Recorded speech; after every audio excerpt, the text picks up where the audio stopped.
Here we are on another river walk, nice peaceful day. Part of me doesn't even want to do this talk, but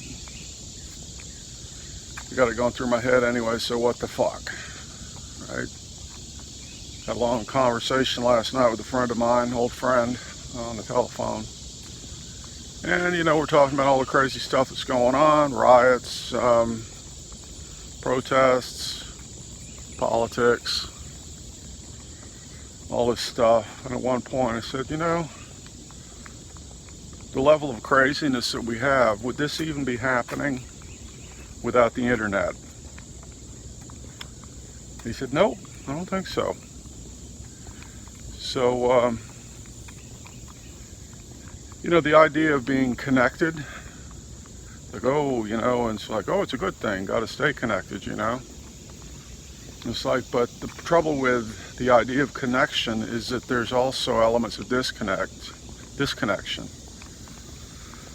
So it's pretty obvious. It's like, someone basically is in front of a screen all day long. There's all sorts of other things that they're not doing.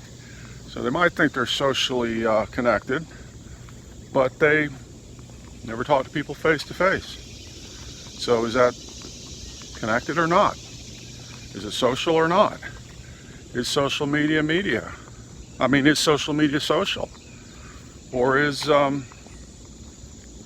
this connection a real connection, or is it a disconnection? So anyway, we talked about different things like, conspiracy theories, and of course this is growing like crazy, and it's partly due to the fact that the algorithm, the internet, basically sends you what it thinks you want. So, it tailors a reality specifically for you. That reality may not have much basis in fact. So, anyway, what are we going to do about all this? Going to turn it off? Someone else I know recently said, they're a little older than me, 60s, and they said someone had asked them what it was like when they were growing up. And he said, if you can imagine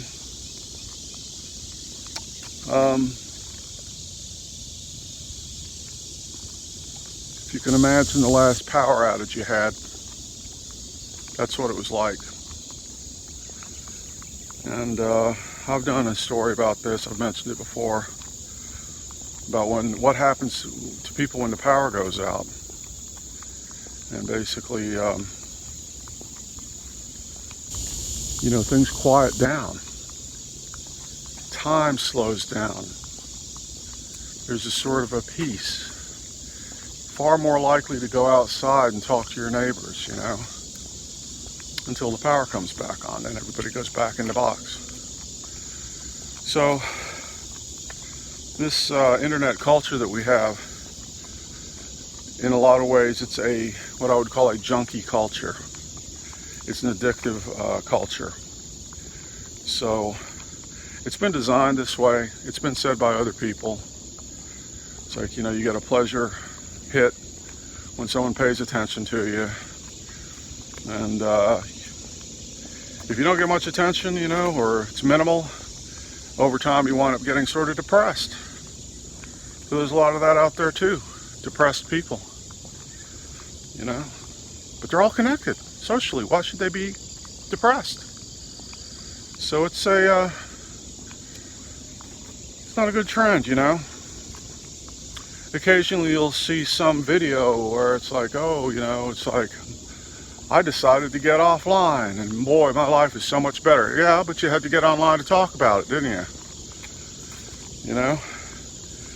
So the strange thing about this connectedness stuff is that once you do connect, it's as if you got a plug in the back of your head. You can pull the cord out, but the socket's still always going to be there. Maybe over time the skin will grow over it and cover it. But anyway, such are the times that we live in. And, you know, fads and trends that we have,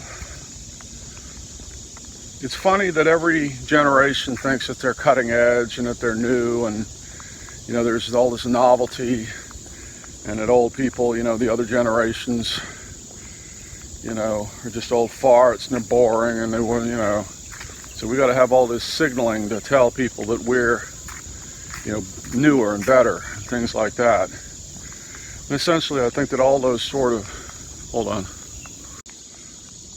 So anyway, I think that all those sort of fashion statements, in a way, it's like a globe. And it's like you can be at any point on the globe, say in 1827 or, you know, 400 BC or 2020. And it's like you'll think that you're somehow unique, but all these patterns remain the same and they're relative. So say, for example, the trend that we have now, which is, you know, something that came along that created a demarcation between a generation and the ones that came before, is tattoos. You know, and there's a lot of rationalizations for getting tattoos. It's like, oh, well, you know, native people have been getting them for centuries, and it says something about me, and, you know, all this sort of thing. And it's like, well, I don't have any tattoos, you know, and I'm never going to get any. You don't have to do that. I'm not interested. I make tattoos on paper, I suppose. But what might a trend of the future be? Along similar lines, you know, that people might do to signal, you know, their uniqueness and the novelty and their value, things like that. Well, here's one. Amputation, cosmetic amputation, right? Sounds shocking. Why would anyone do that? Well, it happened about 128 years in the future. That's when it started. So it'd be 2003, 28, 2328. And so what happens with the, what happened was that a certain person who was a combat athlete star lost a finger. And then for some strange reason, they lost the pinky on one hand. Then they decided to, you know, it's like, well, I'm not less of a person because of this. I might have made the headlines because I lost the pinky, but fuck that. So then they have the other pinky on the other hand amputated. And that's a statement that they made, right? And then this spreads out there. Before you know it, other people do it. Some people only get one digit of one finger amputated. And of course, the internet's still going like crazy. People are still scrolling, you know, so it's like, we'll save this finger, but we don't need the other ones, you know, and that's our statement that we're rejecting your, you know, the establishment's prerequisites for a working lifestyle. It's like, we don't need to work, we don't need the fingers.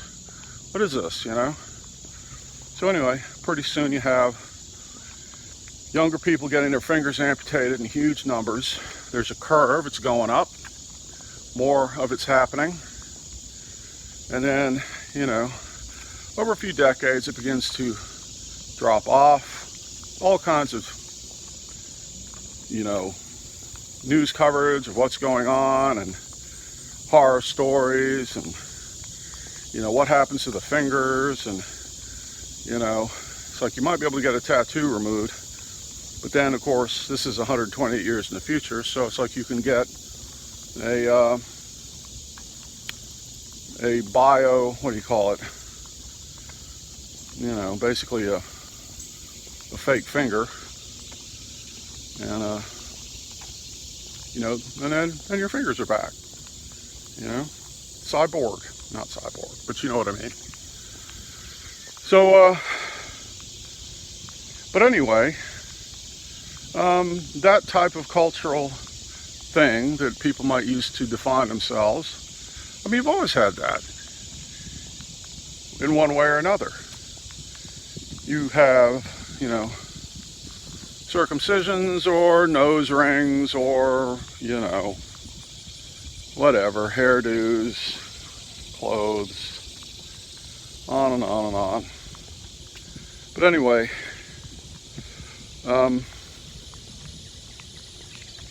getting back to all these problems that we're having as a society, sort of global society. You know, what do you do about them? And I think it's valuable to wear as many hats as possible. So, say for example, you're, you know, reading the news and you're looking at an issue, or someone is speaking, being interviewed, and it's like you can look at it on a level of, you know, politics, which is kind of a low level. So I think the lowest level to look at things. Look at it, an issue is economics. You can look at it socially, you know, anthropologically, historically, psychologically, and just like with human health, it's like there's a core body of knowledge used to understand human health and the body, and that's biology. Well, the key discipline to understanding what's going on with people internally, socially and individually, is psychology. So my point is that a lot of times we don't take all these things into account when we're trying to fix something or understand something. So Trump's a good example. Mary Trump's written the book about him. And of course, people have been saying, for tossing around words like narcissism for quite a while, talking about him. But she's got, you know, some degrees in psychology, and she's fairly adept and expert at figuring out the why and the how of why he's like this, right? And to understand the other things that are going on in the society, and, you know, screen addiction, all these other things, it's like there's also a psychological level to that. And, you know, if you ignore that, if you just come at it from a singular, sort of uneducated viewpoint, well, your understanding's not going to be very complete, and it's probably likely that you're not going to solve the problem. You may not even really understand the problem. So, anyway, I read something interesting recently. I'm not going to divulge where I got this information, but it basically talked about 5 aspects of how people exist on Earth, and there were 5 elements in you know, numbered 1, 2, 3, 4, 5, but they made a point of saying it's like this is not necessarily linear, it's circular. Think of it as circular. So the 5 different types. One is entanglement with the past. And there again, Trump would be a good example of that. It's like the upbringing molded the person. Now the person is completely entangled with the history, right? Okay, that's one, complete entanglement. Number 2, partial entanglement. So it's like, yes, you're affected by your history, but you have there are other aspects to you, other dynamics, right? Okay. Number 3, you could call a meditator. And the meditator basically is able to contemplate, do nothing, come to understandings, and as it's been said with meditators, meditative people, is that they give off an energy, at the risk of sounding woo-woo, which actually benefits other people. It's kind of like a radio frequency, you know, they're giving off a certain energy. Okay, so that's 3. 4 is, you could call them tree huggers, I suppose, but basically it's people who are connected to nature.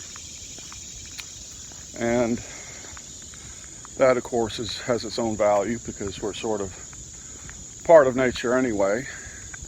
So a lot of people don't feel that connection. But anyway, that's what number 4 is. A number 5 you could call an anchor. An anchor is someone who is very stable and not in a toxic, rigid way necessarily, but they're very stable, and that stability has a profound effect on those around them, so that other people feel more secure and more grounded. Right, so that's the 5. And that's not to say that everyone always stays in one, although some might, because actually what happens is that we toggle between them. So you might be in a situation where you get triggered to react a certain way, and it's like, well, that's coming from your childhood, you know, your experience, and so and if you can't overcome your reaction, then you could call that complete entanglement, right? Now, say, for example, you're resting one day in bed and you're half awake and half asleep in a sort of a hypnagogic state, and you have a profound vision of something, then that could be described as 3, meditator, right? So anyway, you can figure these out, apply them yourselves, and those types of behaviors, basically, it's helpful to understand them, because I think that's basically the complete spectrum, looking at living life, consciousness from that perspective. Now, as far as where we are in our society, the things are such a mess, so much chaos, so much pain, everything else. All you gotta do is turn on the news to see all this. It's like, is this gonna continue for centuries? Or is this a painful birthing process where, you know, the bad stuff, the toxic stuff has to come out? It's like we have to have, you know, bad leaders. We have to have dysfunctional politics. We have to have these things to get them out of the closet and into the light of day so they can be examined and dealt with. And I think in a lot of cases that is what's happened. Now, the technology, I've said negative things about it before, but a lot of what we're seeing now is really due to the fact that people can pull out a phone and record things that are happening. So it's affecting, you know, the riots, the police behaviors, everything, you know. Trouble is, of course, is that the way these things get reported is that anything negative or fearful, fear-inducing, or that elicits judgment goes to the top of the news feed. So there's very little stuff on the news which doesn't work that way, doesn't appeal to those sort of base traits. And with judgment, it's like a lot of people don't seem to me to really understand what judgment is about. So it's like, say for example, you look at a news story, it could be Jeffrey Epstein, right? Child molester, you know, sex predator, all this stuff, you know, basically, you know, pretty evil. And it's like, well, there's no real question about that. But now that you know that, so what? Okay, well, he's easy to judge, you know. You can judge that. You can judge Hitler, you know. You can judge the president, whoever. It's like other people are perhaps a little more complex and more difficult to judge, but, you know, you can manage some judgment with them too. So anyway, what it all comes down to the judgment bit, you know, to quote Jesus, So they say. He, said, "Judge not, lest ye be judged." Or anyway, someone said it. It's in the Bible somewhere. And, well, the whole thing about judgment is like, why do it? Hold on. Well, the whole reason to do it is so that you can say, well, I'm not them, I'm better than they are. So, as far as that's concerned, telling people that they're better, or allowing them to judge others and say, sort of quietly to themselves, subconsciously, well, I'm better than that. I would never do that. It's false self-aggrandizement because, you didn't do anything. You never went out to stop the pedophile rings or, anything else. But, you can feel superior essentially by doing nothing. And it's a very unhealthy diet. In a way, it's as if you were eating potato chips every day. And you think, well, I only eat a few at a time, so, it's not so bad. But it builds up, builds up over time. So anyway, I think we're getting to the end of it here. I don't know what else I got to talk about today. Sometimes I take these walks and I just walk and I listen to the birds and, look at the trees and everything. And other times this happens, and to tell you the truth, sometimes I feel as if I shouldn't even be doing this. But,